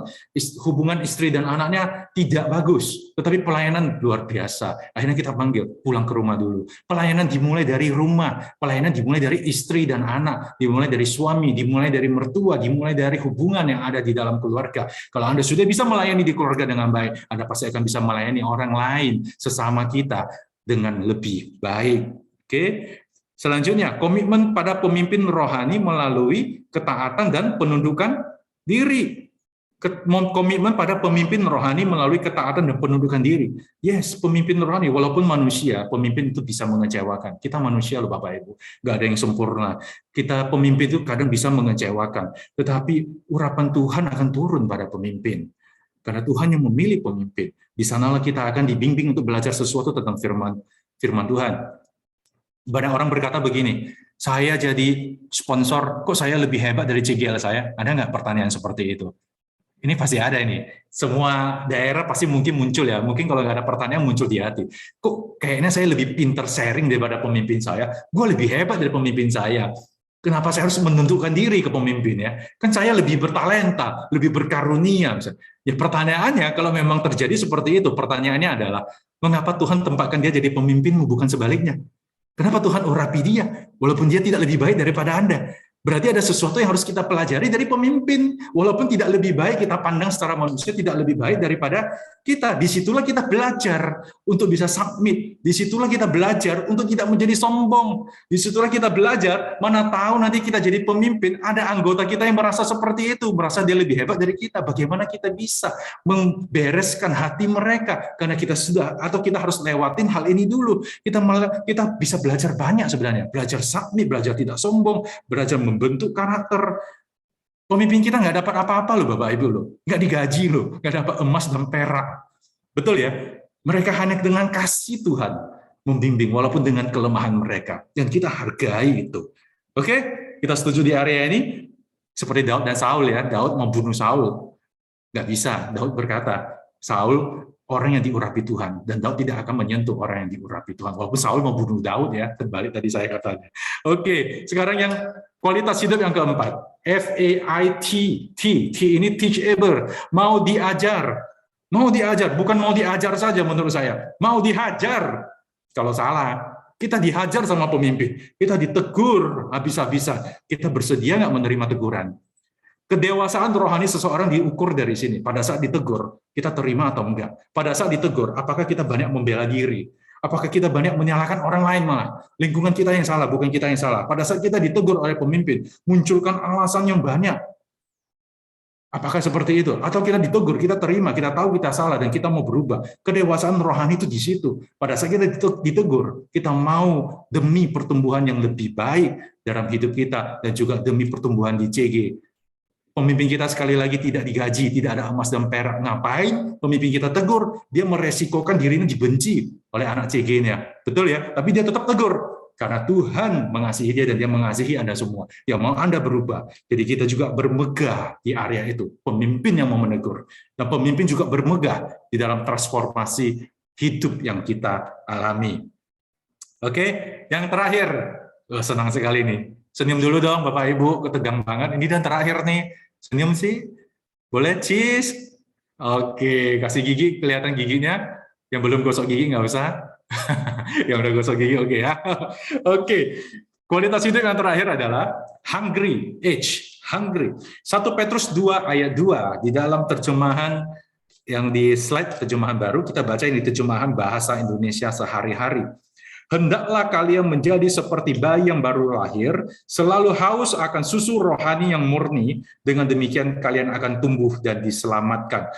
haus dan lapar akan Tuhan, hungry, selalu haus dan lapar untuk diisi dengan firman, untuk mendengarkan suara Tuhan, haus dan lapar akan Tuhan, itulah identitas murid Kristus. Kita akan haus dan lapar akan firman, kita haus dan lapar untuk berdoa, haus dan lapar untuk belajar, haus dan lapar di dalam komunitas rohani, di dalam CG yang saling membangun, kita haus dan lapar untuk bersekutu dengan Tuhan, haus dan lapar untuk mengenal isi hati Tuhan, dan haus dan lapar untuk mengalami pertumbuhan dan transformasi hidup. Amin Bapak Ibu. Amin ya, amin, anggukan kepala dulu ya. Yuk, amin. Oke, semangat. Oke ya, oke. Dan tentunya semua murid Kristus mau naik kelas, nggak ada dong yang mau tinggal kelas, apalagi turun kelas. Kalau kita mau naik kelas, artinya setiap kelas itu akan ada pergerakan, atau akan ada ujian, akan ada hal-hal yang mendorong kita untuk terus bertumbuh. Jangan tinggal kelas Bapak Ibu. Kita murid Kristus itu akan selalu naik dan bukan turun, karena kita akan menjadi serupa dengan Kristus. Karena itu murid sejati tidak pernah gampang menyerah. Dan di satu titik, yang memuridkan ini, yang dimuridkan akan memuridkan kembali. Bapak Ibu yang belajar hari ini MJ 2, suatu hari di satu titik Tuhan akan pakai Bapak Ibu untuk memuridkan generasi-generasi selanjutnya. Itulah 5 kualitas yang perlu dibangun. Saya ingin bercerita sesuatu, materi sudah selesai, jadi santai saja, jangan terlalu tegang ya. Gerak-gerakan badan kita kalau kita merasa kurang rileks ya, rileks saja. Kita bercerita sebentar sebelum kita Q&A. 5 menit ya. Pandemi kemarin, saya temanin anak untuk sekolah online. Sepertinya banyak ya, yang sekolah online ya jadinya ya. Waktu sekolah online saya temanin anak saya. Ternyata di sekolah dia, saya baru tahu, ada konsep yang namanya multi-age. Jadi kelas 1 sama kelas 2 itu satu kelas. Kelas TKA dengan TKB satu kelas. Jadi yang kelas 2, dia sebelumnya di kelas 1, dia udah belajar, dan pada saat naik kelas ke kelas 2, dia mengajari kelas 1 yang masuk, kelas 1 selanjutnya. Jadi pada saat anak saya di kelas 1, dia dimuridkan oleh kakak kelasnya di yang kelas 2, membantu gurunya. Nah, pada saat lulus, yang kelas 2 ini naik ke kelas 3, berarti anak saya yang di kelas 1 naik ke kelas 2. Dan pada saat anak saya di kelas 2, dia mulai mengajari, memuridkan anak kelas 1. Wah, saya berpikir, kenapa ya? Saya tanya ke sekolah, kenapa seperti itu kok digabung? Lalu sekolahnya memberikan satu konsep seperti ini. Pada saat seorang anak belajar, kita tidak mau hanya sebuah teori. Setelah dia belajar, maka tahun berikutnya, dia akan mulai mempraktekkan kepada adik kelasnya. Dan pelajaran itu tidak hanya sekedar teori lewat di pikiran, tetapi akan menjadi sebuah hal, sebuah pelajaran yang menggigit di hatinya, akan terus membentuk karakternya. Wow, saya lihat ini bagus juga nih. Ini Alkitabiah loh Bapak Ibu, murid dan memuridkan. Pada saat kita belajar, jangan lupa juga kita memuridkan orang-orang di bawah kita, orang-orang baru, orang-orang yang mengenal Tuhan. Kita menerima dari pemimpin, sponsor menerima dari CGL, dan sponsor juga akan memuridkan member-member yang datang. Biar firman Tuhan itu menggigit ke dalam hati kita. Dan ini bagus, ini Alkitabiah sekali. Dan bagaimana kita bisa menjadi karakter yang terus diubahkan, mengalami transformasi hidup yang baik, kalau kita nggak pernah praktek. Nah, ini prinsipnya ya Bapak Ibu ya. Kita akan praktek terus. Jangan menyerah, jangan berhenti. Terima semua pengajaran dari pemimpin, lalu praktekkan ke bawah, sehingga kita tahu bagaimana kita bisa mengalami lebih lagi di dalam Tuhan. Nah, sebelum kita tutup, saya mau membagikan sesuatu. Ada satu prinsip yang selalu saya pegang kalau menjadi murid Kristus, dan sampai hari ini saya masih pegang, dan dengan bangga saya berkata, saya masih berusaha menjadi murid Kristus yang baik, saya masih belajar sampai hari ini. Tidak ada orang sempurna, tapi saya belajar mengejar kesempurnaan seperti kata Pak Rejoice tadi.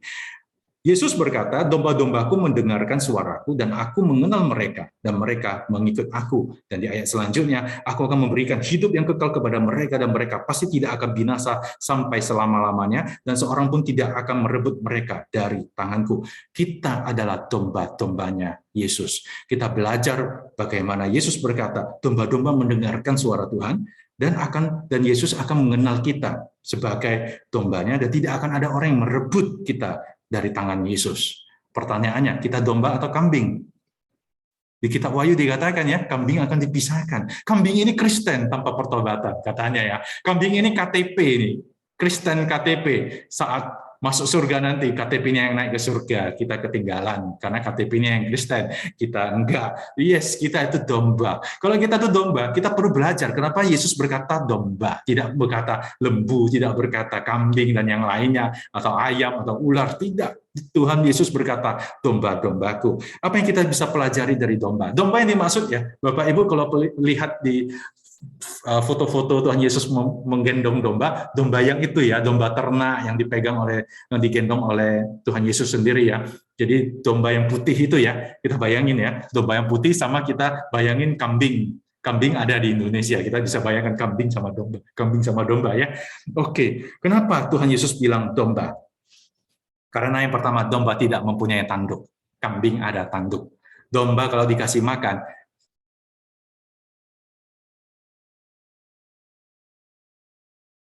dengaran ya? Oh, terdengar balik suara saya? Oke. Kita belajar dari domba.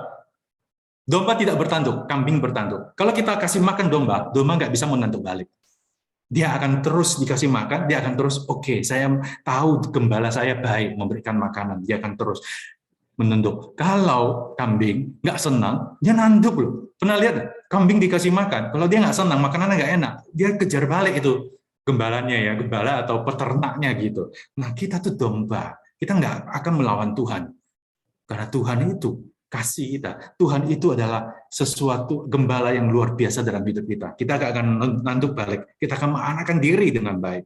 Dan yang kedua, domba itu pandangannya itu beda dengan kambing. Kalau domba, matanya di depan, kambing di samping.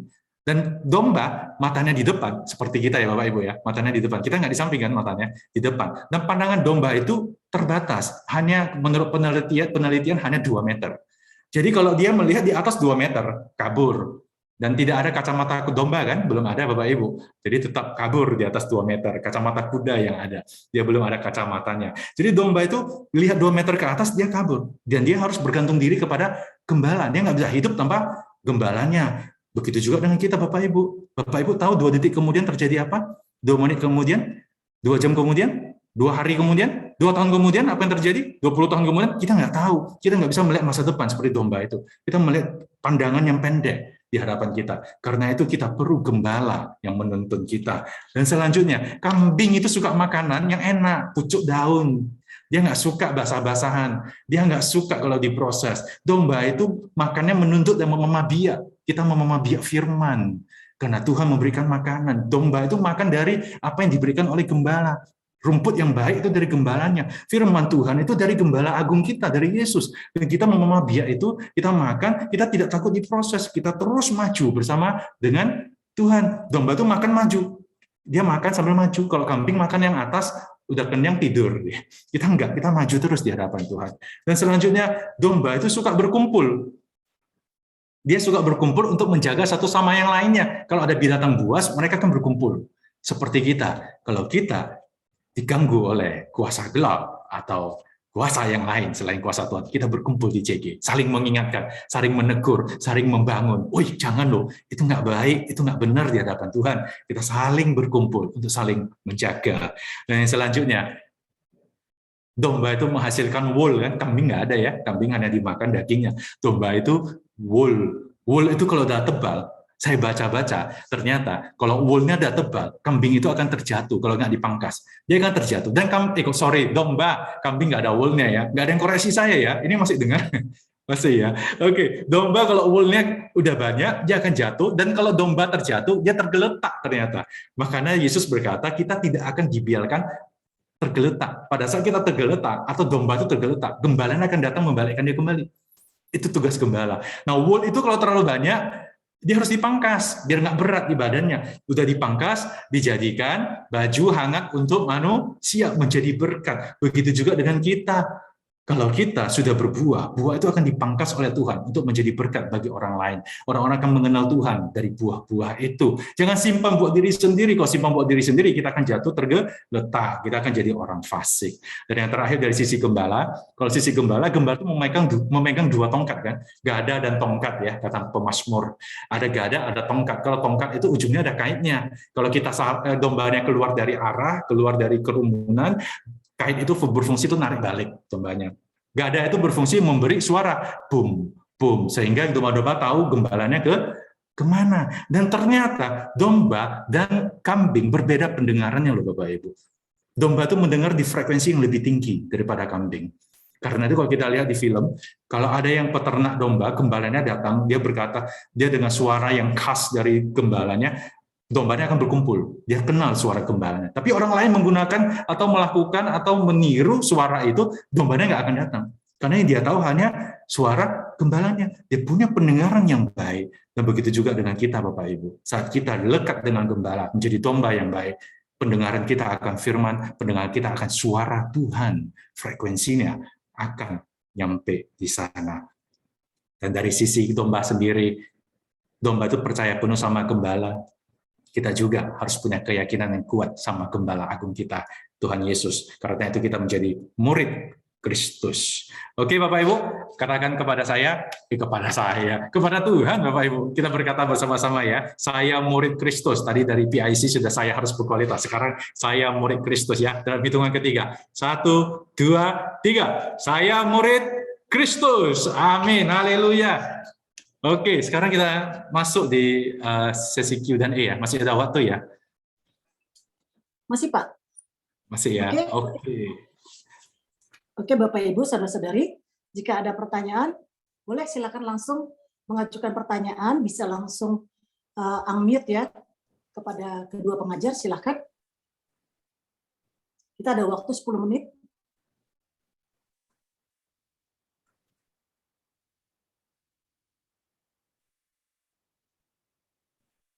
Ya, ada di chat ya. Pak Hutomo nih. Ini pertanyaannya untuk Pak Rejoice atau untuk saya? Harus di ini dulu. Sebentar saya baca pertanyaannya. Oh, sepertinya untuk saya Pak Rejoice mengenai pelayanan. Bagaimana mencegah hal-hal kepentingan dalam pelayanan? Misalnya kita atau teman-teman kita mungkin ada kepentingan, makanya ada pelayanan. Yes, kalau pelayanan kuncinya cuma satu, tulus. Kita melihat jiwa-jiwa, bukan melihat diri kita sendiri. Kalau kita melihat diri kita sendiri, hanya diri kita sendiri, kita jadi orang fasik di dalam gereja.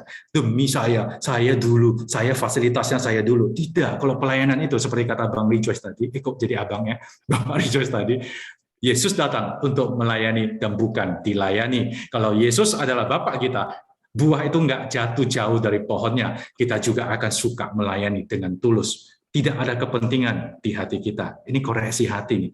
Bagaimana kita masih berkekurangan secara finansial, tetapi kita setia melayani. Sebenarnya pelayanan itu untuk kita memang.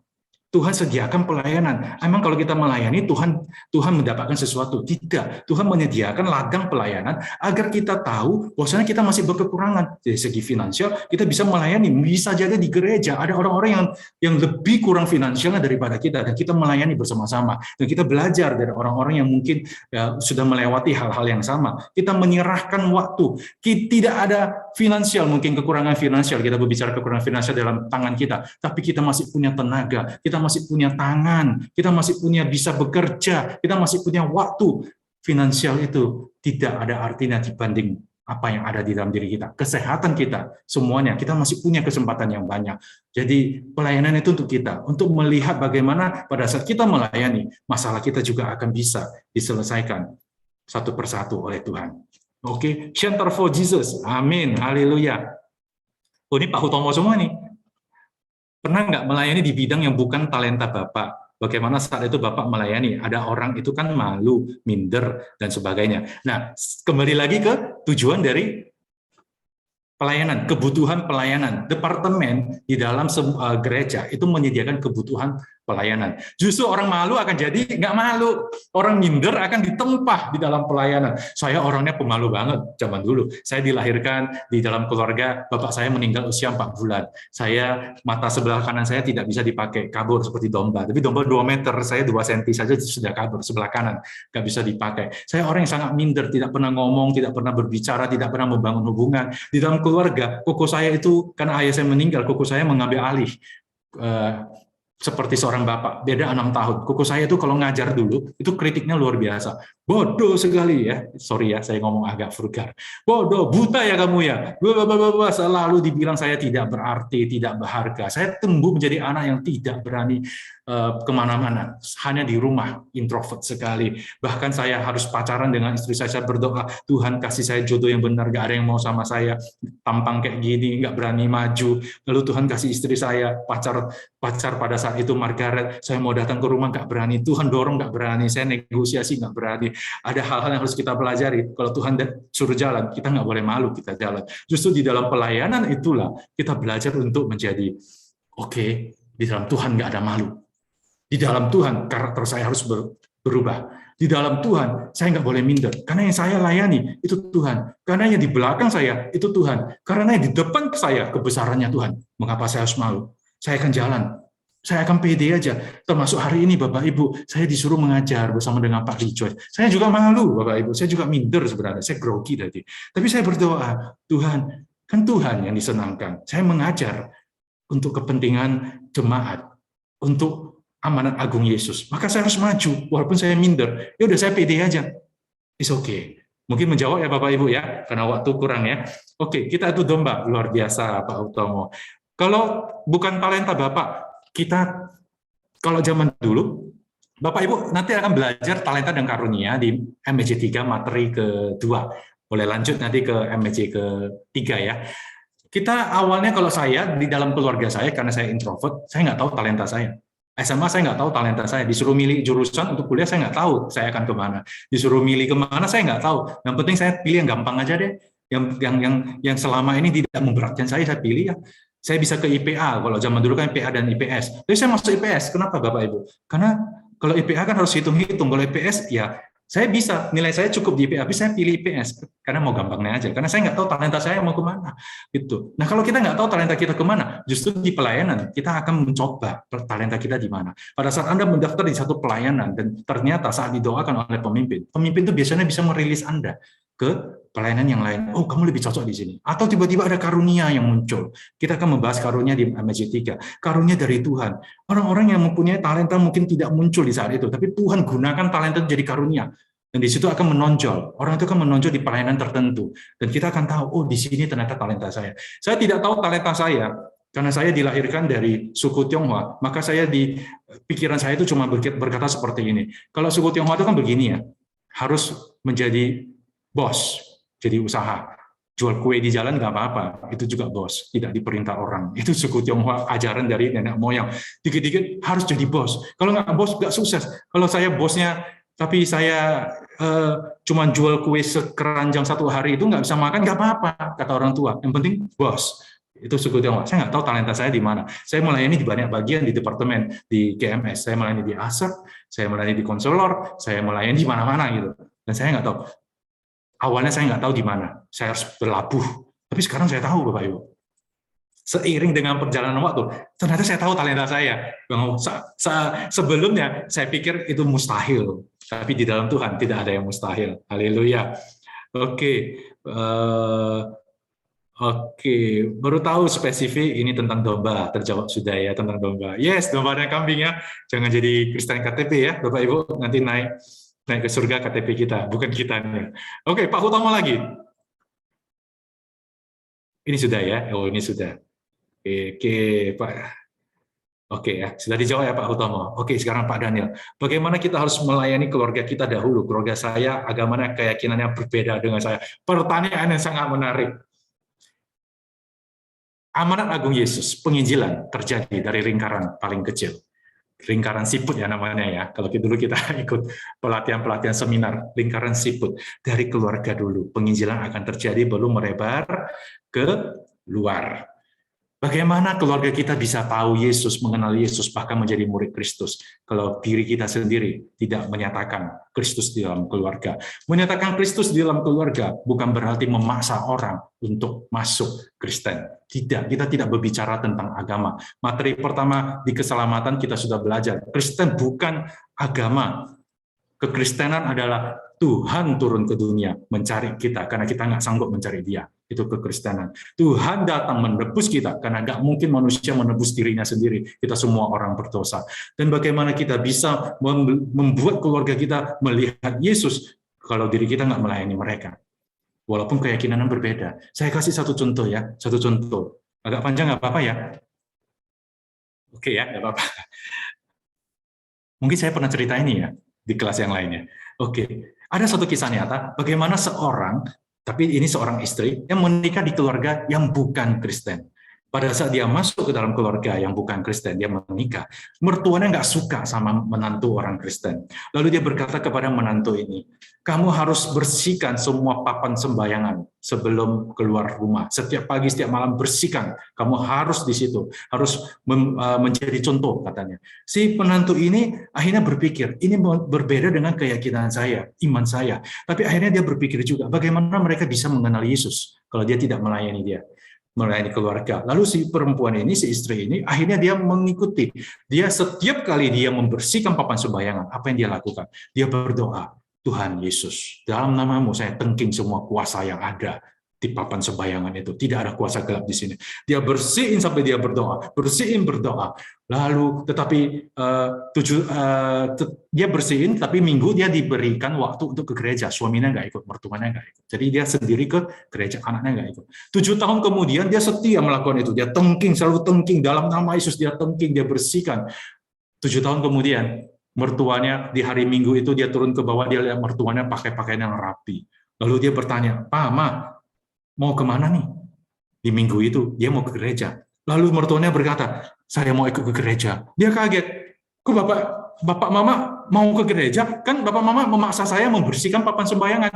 Lalu papa mamanya bilang gini, justru saya tidak habis pikir Tuhan yang mana yang bisa membuat seseorang seperti ini punya kasih yang luar biasa. Saya memaksamu melakukan sesuatu yang tidak sesuai dengan keinginanmu, tapi kamu bisa lakukan selama 7 tahun. Saya juga ingin ketemu Tuhan yang luar biasa itu. Wow, haleluya. Melayani mulai dari keluarga, tunjukkan Yesus pada mereka sehingga mereka tahu pada saat kita pelayanan di luar sekalipun, mereka tahu kita sedang melayani Yesus dan mereka melihat perubahan hidup kita, transformasi hidup kita. Saya percaya kesaksian hidup seseorang tidak bisa dibantah.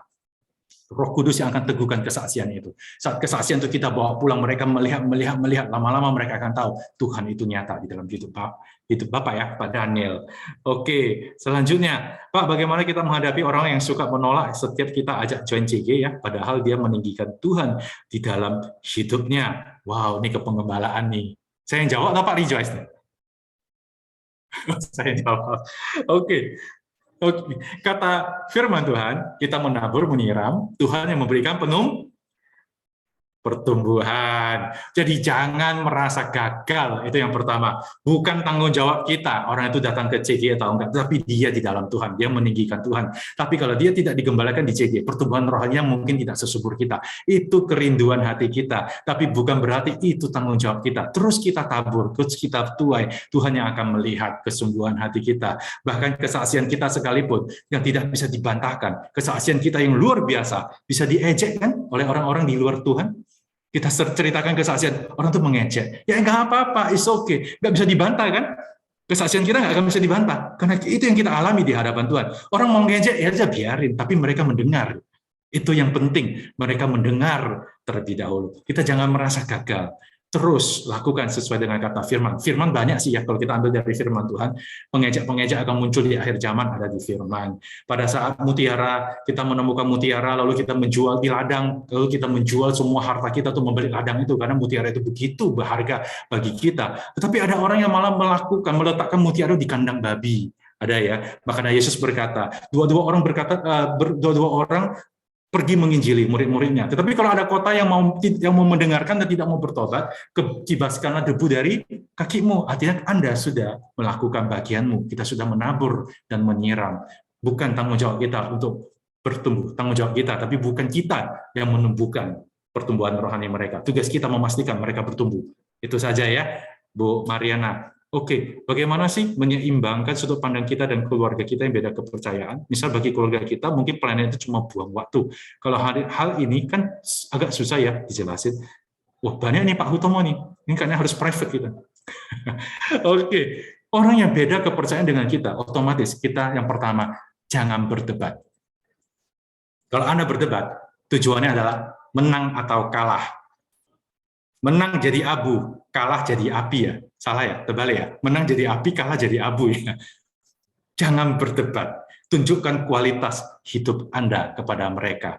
Saya pertama kali ke rumah pacar saya, waktu itu calon istri, pacar, walaupun Tuhan yang menunjukkan, ini calon istrimu. Wah, saya ke sana. Keluarganya itu bilang, saya nggak suka orang Kristen. Langsung di frontal. Orang Kristen nggak baik katanya. Kalau bisa cari orang kepercayaan yang lain. Gitu. Tapi saya diam aja. Ya nggak apa-apa. Orang Kristen toh udah dilatih kok untuk mengalami itu. Kita akan mengalami semua hal-hal ini. Itulah menentukan kualitas hidup kita sebagai orang Kristen. Kita marah nggak? Enggak, saya nggak berdebat. Saya santai saja. Tetapi saya terus menunjukkan, ini loh orang Kristen. Saya dengan konsisten datang ke rumah walaupun tidak disukai. Saya tunjukkan keramah tamahan. Saya tunjukkan bagaimana perubahan saya di dalam gereja. Saya berkata-kata dengan bijak. Saya menjaga diri saya. Saya tidak melakukan sesuatu yang tidak benar. Saya tidak dugem. Saya tidak ini. Saya menunjukkan itu sebagai kualitas diri saya sebagai orang Kristen. Yesus ditinggikan. Suatu hari kalau orang sembahyang itu kan makanannya dikasih makan ya. Tahu ya kalau suku Tionghoa begitu ya. Habis sembahyang makanan berhala itu dimakan. Lalu mereka dengar dari tetangga. Ternyata tetangga dia ada orang GMS. Lalu tetangganya cerita, orang Kristen nggak makan itu loh, bla bla bla. Saya nggak makan. Tapi satu hari itu setelah 2 tahun kalau nggak salah, saya ke rumah calon istri saya. Ke rumah Margaret lah, ngomongnya susah ya, istri saya namanya Margaret. Ke rumah Margaret, tiba-tiba di atas meja itu piring itu dipisah. Lalu saya mau makan, saya mau coba makan. Kata Paulus, makanan berhala itu bukan berarti tidak boleh, tetapi apakah berguna dan apakah itu jadi batu sandungan. Betul ya Bapak Ibu ya? Dan saya kan nggak tahu. Dan waktu saya mau makan, mamanya teriak, Jim, bukan, itu bekas sembahyang, saya sudah pisahin khusus buat kamu yang tidak disembayangin. Dan saya lihat, porsinya lebih gede yang nggak disembayangin daripada yang sembayangin. Wah, luar biasa. Di situ saya tahu mamanya terbuka hatinya. 2 tahun, Bapak Ibu. Saya hanya menunjukkan, saya tidak langsung menginjili, menunjukkan. Sekarang saya langsung menginjili. Kenapa, Bapak Ibu? Karena sudah punya 2 anak, nggak bisa lagi. Saya sudah tidak ada resiko kehilangan. Saya langsung, Mama kemari, oke, Bapak tahu nggak Yesus seperti ini? Saya langsung begitu. Nah, ini kan sesuatu yang kita bawa sehingga orang melihat Yesus dalam hidup kita. Walaupun beda kepercayaan, jangan berdebat ya. Tunjukkan kualitas diri kita. Bagaimana membawa orang lain yang baru percaya Kristus tertarik join CG? Misalnya orang awam yang nggak ke gereja, dia sembahyang, atau dia memang tiap minggu suka pergi jalan-jalan keluar kota. Gimana cara membawa orang yang kita sama-sama kenal untuk ke gereja, dan dia juga ada kontak, dan juga kita juga ada kontak dia. Ada 2 hal menurut saya. Ini menurut saya ya. Yang pertama, Tuhan yang panggil dia nanti. Tuhan manggil melalui apa biasanya Bapak Ibu? Pergumulan. Akan Tuhan panggil berikan pergumulan, lalu dia, saya perlu dikuatkan, saya cari siapa ya? Cari Pak Hutomo yang setiap kali berkata bisa menguatkan saya di CG, dan saya sudah tidak ada teman, saya ketemu teman yang lain malah dijatuhkan, malah diejek. Pak Hutomo nggak pernah ngejek saya, terus ngajak saya ke CG, saya cobalah untuk dikuatkan. Itu yang pertama ya. Yang kedua, bagaimana cara membawa orang awam yang nggak ke gereja, dia sembahyang, atau dia memang tiap minggu suka pergi jalan-jalan ke luar kota. Bagaimana sih ya? Cara kedua ya, saya jadi lupa tadi. Saya teringat 2. Yang kedua. Kita ngomong yang pertama dulu, sebelum saya ingat. Saya punya teman, saya kan dari kepercayaan yang berbeda juga. Tahun 2007 saya bertobat di gereja. Saya diajak habis-habisan. Wah, ikut Tuhan dia. Wah, cari Tuhan. Wah, itu ya. Saya mungkin ada yang alami juga ya. Wah, mereka itu waktu itu finansial mereka cukup baik. Saya di dalam titik terendah saya cari Tuhan. Titik terendah. Bukan titik terendah secara finansial. Saya titik terendah di dalam gambar diri. Saya cari Tuhan. Di dalam tujuan hidup saya nggak ada lagi. Saya merasa kosong. Rasanya bunuh diri juga nggak apa-apa. Saya cari Tuhan. Saya dari agama kepercayaan yang lain. Pada saat itu saya diejek habis-habisan. Wah, tahu nggak Bapak Ibu? Saya diejek nggak apa-apa. Saya terus ngomong ke mereka. Saya terus ngomong, nanti ya, cari saya ya. Kita doa yuk. Wah, diejek terus. 10 tahun kemudian, orang yang ngejek saya, WA saya, BBM saya waktu itu. Dia BBM saya. Jim, kayaknya saya perlu didoakan, saya perlu dikuatkan, saya lagi ada masalah. Wah, haleluya. Orang yang dianggap rendah, Tuhan Yesus balikkan, dia menjadi yang terdahulu. Yang terbelakang menjadi terdahulu, yang terdahulu menjadi terbelakang. Di saat saya pergumulan, saya cari Tuhan. Saya pergumulan, dia cari saya. Karena saya yang terus menabur, saya yang berkata, kamu cari saya kalau perlu didoakan. Dan dia cari balik. Haleluya. Itu cara yang kedua ya. Oke, jadi jangan berhenti menginjili. hanya karena orang nggak mau datang ke CG. Terus katakan, di CG kita ada persahabatan, di CG kita ada ini. Pada saat mereka ada masalah, doakan mereka. Kita ada kontaknya. Pada saat dia tidak percaya sekalipun, tanya kepada orangnya, boleh nggak saya doakan dia? Masakan ada orang yang mau didoakan? Ada nggak? Boleh nggak saya doakan kamu? Nggak usah, saya nggak percaya. Orang mau doakan seseorang, itu adalah kebaikan dari seseorang yang kita lihat. Kita pasti akan terima. Nah, pada saat kita doakan, kita akan tahu orang itu care dengan kita. Itulah CG. Amin, Bapak Ibu. Masih ada? Kalau masih ada ke Pak Rijo sini. Atau waktunya sudah habis ya? Kembali lagi. Ini Pak Hutomo panjang kali, Pak. Bagaimana encourage lansia yang pelupa untuk join CG? Ya, karena dia pelupa ya diingatin terus. Setiap CG ingatin. Bahwa dia ingatin terus, karena dia pelupa. Ya, it's okay, dia pelupa. Makanya Tuhan pakai talenta Bapak yang ingat. Dia sudah talentanya sudah pelupa. Talenta Bapak pengingat. Ya, Bapak jadi pengingatnya, jam wakernya ya. Selalu ajak terus ke CG. Amin. Cukup ya, Bu Kiki mana? Bu Kiki mana nih? Oke. Baik Bapak Ibu, saudara-saudari, jika Bapak Ibu ada pertanyaan ya dan mungkin belum sempat untuk dijawab oleh karena waktu, nanti Bapak Ibu saudara menchat ke saya ataupun ke admin MSJ, nanti kita akan memberikan setiap pertanyaan Bapak Ibu kepada pengajar. Oke, ya, dan saya lagi thank you untuk setiap partisipasinya dalam Q&A ini. Oke, selanjutnya terima kasih kepada kedua pengajar untuk materi yang telah disampaikan. Saya percaya setiap kita semua sangat diberkati ya. Amin, Bapak Ibu. Boleh lambaikan tangan yang diberkati? Ya, materinya dalam ya, tapi bagus. Ya, bagus sekali ya. Dari sini kita bisa belajar tentang tujuan pemuritan, menjadi saksi, kemudian kualitas murid sejati. Itu luar biasa banget. Ya, dan banyak hal yang dipaparkan oleh kedua pengajar kita. Baik Bapak Ibu, sebelum kita mau menutup kelas pada malam hari ini, ada beberapa pengumuman penting yang ingin saya sampaikan. Yang pertama, syarat kelulusan MSJ 2 adalah menghadiri seluruh materi dan mengerjakan tugas yang diberikan. Ya, jika ada materi yang Bapak Ibu saudara-saudari tidak dapat ikuti pada angkatan kelas ini, maka Bapak Ibu saudara-saudari dapat mengulangnya hanya materi tersebut pada angkatan kelas selanjutnya. Ya, dan rentang waktu untuk mengulang adalah 12 bulan.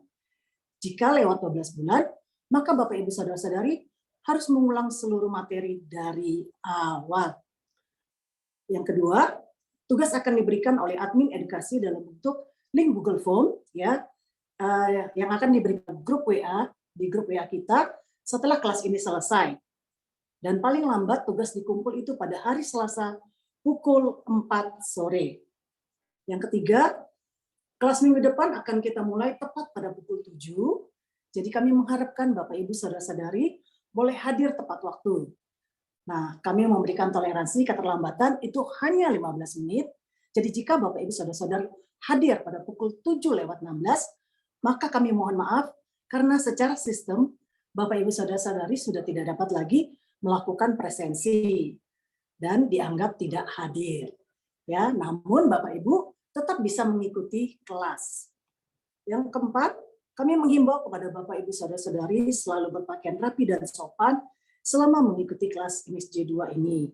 Dan sekali lagi saya ingatkan kepada Bapak Ibu, mohon ketika mengikuti kelas kameranya itu dihidupkan ya, dan perhatikan posisi duduk, perhatikan juga posisi kamera, jangan kameranya itu tadi ada yang mengarah ke atas atau duduknya tidak pas di tengah, atau kameranya hanya terlihat sebatas jidat saja. Jadi kami mohon kepada Bapak Ibu supaya tidak diletakkan di waiting room, pastikan posisi Bapak Ibu itu sudah tepat di depan kamera. Oke?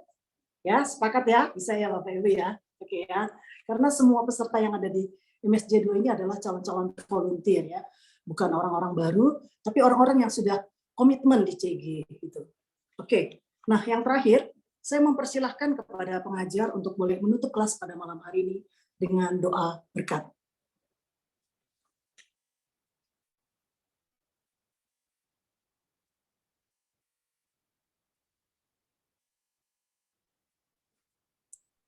Pak Rijos, Pak, boleh tutup dalam doa berkat buat kami, Pak?